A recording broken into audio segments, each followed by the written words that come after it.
পয়সা উপার্জন করতে হবে বেশি, এ কথাই ঠিক। পয়সা কম উপার্জন করতে হবে কোনোদিন আমি এই কথা বলি না, তবে বৈধ উপার্জন করতে হবে।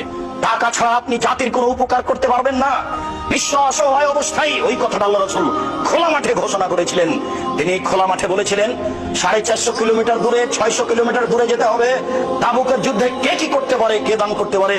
সেদিন ওমর রাদিয়াল্লাহু তাআলা আনহু বলেছিলেন, আজকে আবু বকর সিদ্দিককে পরাজয় করে দেব। এই কথা তিনি নিজে বলেছিলেন, আজ আমি দানে আবু বকর সিদ্দিককে পরাজয় করে দেব, আমার অর্থ সম্পদের অর্ধেক দান করব।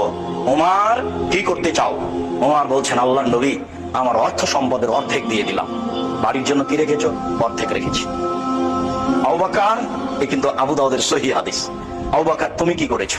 তখন আবু বকর সিদ্দিক রাদিয়াল্লাহু আনহু বলছেন, আল্লাহর কসম, আল্লাহর নবী, আপনাকে আর আল্লাহকে বাড়িতে রেখে যা আছে সবই দিয়ে দিলাম।